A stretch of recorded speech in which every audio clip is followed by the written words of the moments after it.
nako sangisa parlement oya biso awa na sengi bango bapesa ngai autorisation na déclarer guerre na Rwanda. Tshisekedi akora kampanye electorale ye muri 2023 muri Sud Kivu yabivugiye Bukavu. Aravuga ati ni mu ntora ngewe Tshisekedi. Ati nzabakorera ikintu ngo bari abantu bose muzi kuko yo ayita ko bavuga ikinyarwanda bose ngo naba infiltré niyo terme ikoreshwa hariya soit ba balkanisateur abandi bakavuga ati naba occupant abandi ati voilà so de Rwandais voilà we yavuze ko ngo niba mutora ngo ikintu cya mbere ngo azabafasha ngo tokosilisa bango muke ngo abo bantu mwita ngo naba infiltré abo bantu mwita ngo naba étranger ungi nzabafasha kubarangiza umwe ngo bucece byandi bavuga ngo kamwe donc iyo ni plan muri programme politique ye yavuze video zirahari. Icyo ni icyambere. Icya kabiri este ya Congo ifite des enjeux géopolitiques, harimo icyo bita amakoridoro abiri. Koridoro n'uruhuza rwa imihanda inzira zo mu mazi nangwa se zarayi zievakiwa des ressources naturelles. Hariya rero muri Sud Kivu Uvira burya ni point stratégique ikomeye cyane kuko ni point de chute ya koridoro twita koridoro est. Iyo koridoro est ivuye yitwa za Punya igaca muri Maniema, bango za minere ziva Punya zigaca Maniema za Salamabila nizivuye muri Tanganyika ira Tanganyika Nord, donc muri Nord Katanga niba ngo point de sortie yazo burya zica hariya Uvira Pamela zija Bujumbura zigafata inzira ya Tanzania bijya ku cyambu cya Ntuzi. Ira corridor c'est parmi les corridors Congo imizaho cyane muri cadre kwevakiwa amatiere yayo. Alors kubera rero Tshisekedi ari mu ntambara na AFCM 23 akavuga ati iriya corridor nibamara kuhafata ntabwo nzongera kongera kuyikoresha, kandi n'u Burundi nabwo buyungukamo kuko izo minere zicu mu Burundi Uburundi bubonamo amataxe ya ntuza ya transit nangwa nabo bakaba bafite amasosiyete yabo nayagura urumva entre guillemets bigaca aho ngaho. Donc kumva ko Burundi buje kwintervenir hariya ya seulement motivation ya idéologie génocidaire uko twayisobanuye, ariko harimo na motivation économique parce que ni protection iyo corridor yayo mabuye y'agaciro aca hariya Bujumbura ya ajabuka agenda muri Tunzi. Hakaba hari indi iyo ni na yandi navuze rero ko ni isoko biboneye kwa Tshisekedi 100 millions par mois c'est pas quelque chose pe. Donc urumva ko yose ntabwo ajya mu basirikari, ntabwo ko agera ku basirikari ho hasi ni moins de $200. Donc imibare yose yaba afite ukoze calcule fois $200 ntabwo ari 100 millions. Urumva ko bafitemo intérêt ikomeye cyane yo kugira ngo ira crise bakomeze bayalimenter bakomeze bibonera iyo 100 millions. Donc bonero 100 millions babo protéger ira corridor est ici Burundi yo kwevakiwa de matières premières, babonemo n'icyo kintu ya sentiment gouvernement y'abadede uko bivuze ko yatumye abantu benshi bajya mu buhungiro passe le massa. Noneho na akaba bihuriyeho na Tshisekedi muri ya programme politique yo kugira ngo asilisa bango muke. Donc bahereye ku matungo ubu kubona inkare ya muri ho plateau biragoye bamanza babagira bakene, none ubu bari kugenda ba neutraliser noneho de village plus de ama village asaga 800 yose yamaze gutwikwa hariya muri ya cadre y'inanga de rwandarisation, de cadre de neutraliser tout ce qui parle ikinyarwanda bari muri Republika ya Demokarasi ya Congo. Iyo dimension iri sociale, dimension économique na dimension financière imotiva Burundi. Alors kuvuga ati bira bihugu yose bihahurira bite, ibihugu kubahurira rero iyo ni dimension iri internationale. Niba SADC yaraje ikaza izanye South Africa, Malawi na Tanzania, SADC urebye ntuza Ramaphosa Afrika y'Epfo aba mu mugwi bita BRICS ya indi huje Abarusiya, aba Brazil, Ubuhindi, Ubushinwa na Afrika y'Epfo nyine. Donc akaba bashaka nabo kandi abashinwa akaba ari ba exploiter kara karere mbabwiye iyo za Salamabila za Mwenga za Shabunda iyo nitera abashinwa bariyo bari gucukura zahabu bari gucukura za casterite n'ibindi mabuye y'agaciro muri Nord Katanga bari muri lithium bari muri Lualaba muri muza muri cobalt na cuivre kandi urumva ko ni parmi inzira bicamo ibigiye nyine muri est na bigiye muri west bica Zambia bikajya za ntuza nyine Zambia bya Afrique du Sud.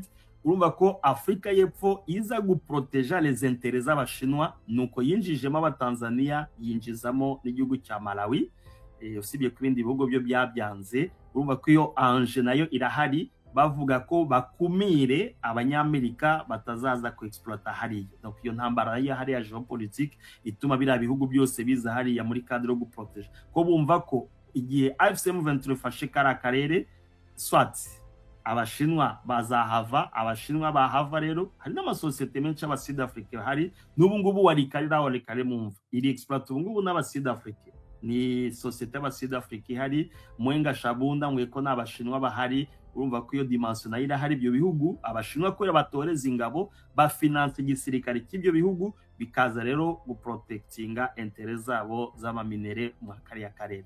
Ngizo dimension enye Pamela justifia bira bihugu kugira ngo bize hariya harimo intérêt géopolitique harimo intérêt économique harimo intérêt minier harimo intérêt social harimo intérêt financier yo kugira ngo ibyo bihugu byose birwanire mu karakarere. Murakoze cyane. Leta y'u Burundi yo irabarira abarundi ko igenda ikabarira n'amakungu ko yagiye hariya igiye kurondera Red Tabara kugira ngo yikingire kugira ntihabitegwa, ariko n'ivyo mwagiye mutubarira ku ngabo ibisirikare byagiye bigwana hariya muri kajya karere mwatubariye ama exaction menshi yakozwe n'igisoda cy'u Burundi. None ko hari abantu nabo bavuga ko ni Red Tabara ahubwo ibica canke iyo leta y'u Burundi ariyo igenda igiye kurondera ya hariya muri kajya karere, ivyo navyo mu bitubarira kwiki? Ngira ngo iyo yabari justification nangwa narrative yabo kuko bari abakecuru bicwa hariya ama video turayafite na abakecuru ni bari abo bakecuru Red Tabara. Ngira ngo ibindi zatubwire neza kuko muri iyi mpuza yose nkubwiye yaba ara muri Plaine de la Ruzizi bari kurasa za Rukungi za Kamanyora za Remera iriya zone ntabwo hari ya Red Tabara yigeze bahari. Sase comme chercheur undi ufite andi madoni azayanzanire ambwire ko Uvira ville abantu bishwe hariya niba ntuza nani Red Tabara rigeze hariya. Iyo ni narrative bakoresha ariko les cibles dufite kuko nunabivuze je le répète kuko je suis sûr et certain makuru ndi kuvuga ko les coordonnées Kinshasa ibaha ihereza ingabo z'abarundi muri gupilona babahereza les coordonnées z'ama village habité par des civils banyamulenge.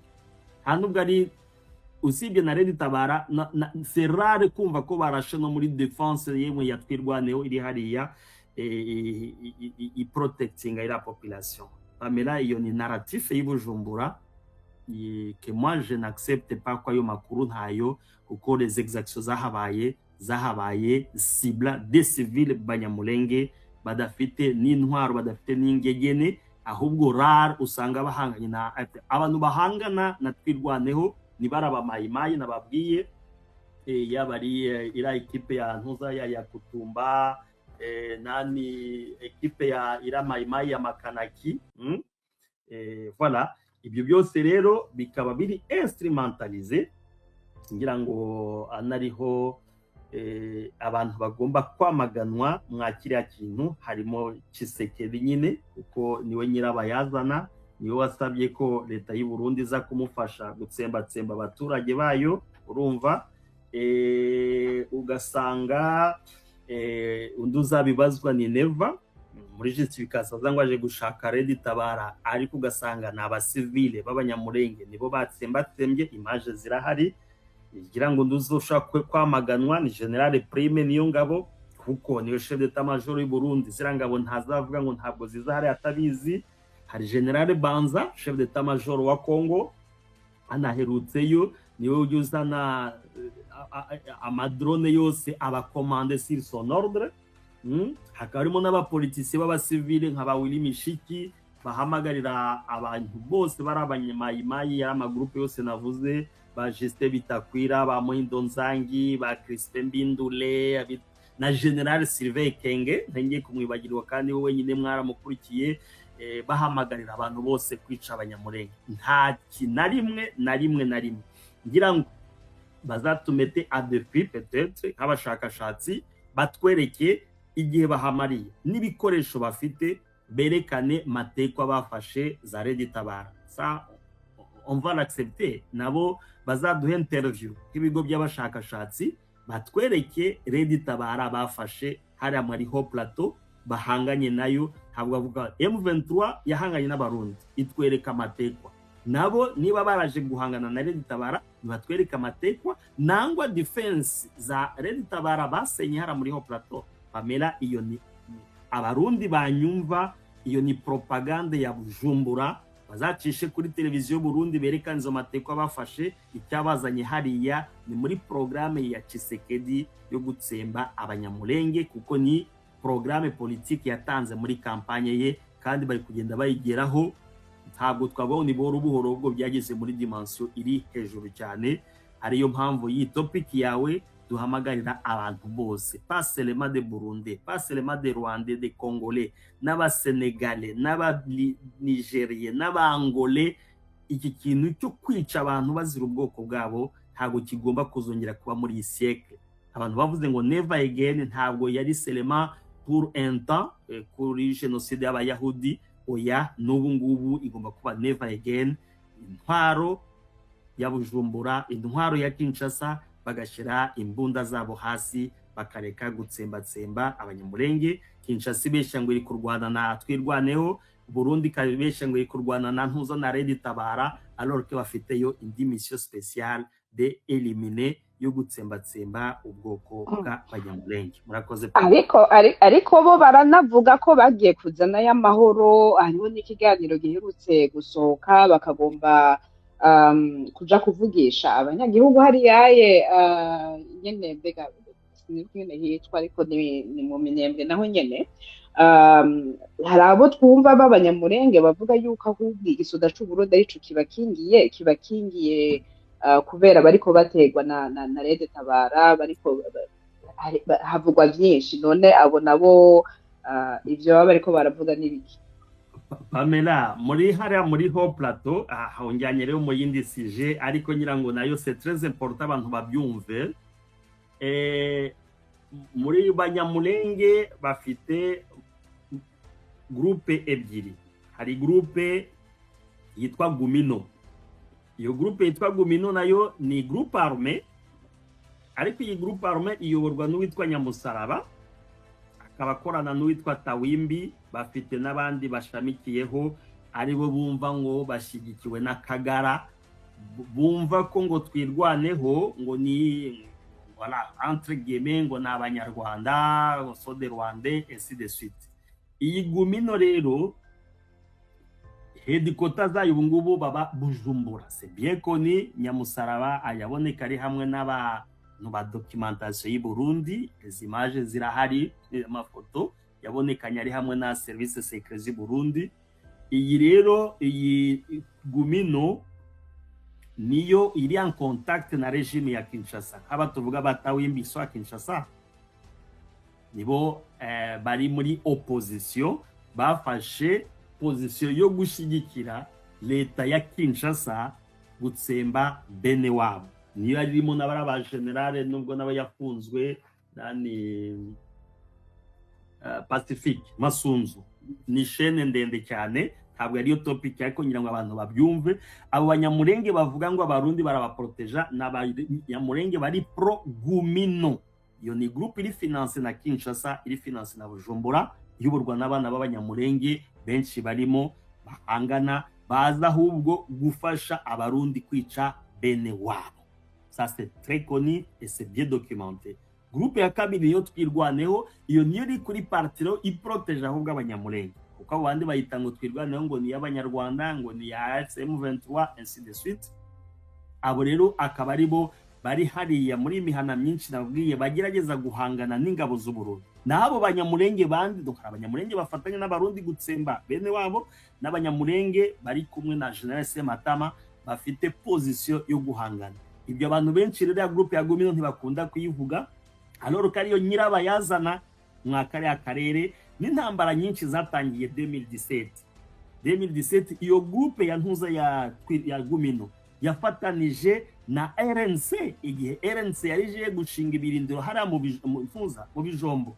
C'est connu, c'est bien documenté. RNC nigire muri P5.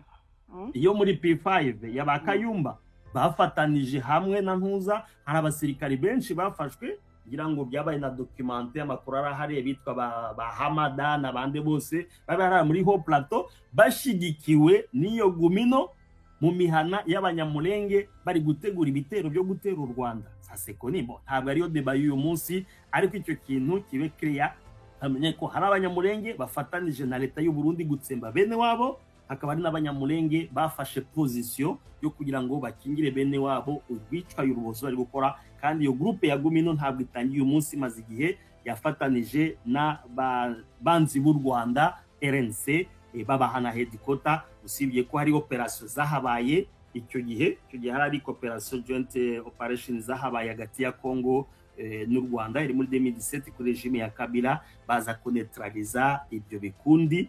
Ariko nyuma yaho byanarakomeje n'ubu icyo gikundi cya Nyamusaraba na ntuza barahari aricyo cyaje kuvamo na ele politique yabo niko nayita ngo nakagara ari bari kugenda bajya Bujumbura gufata amafaranga ya Neva muri cadre kugambanira bene wabo bakajya kwereka amahanga ko ngo Bujumbura niba proteja ariko abo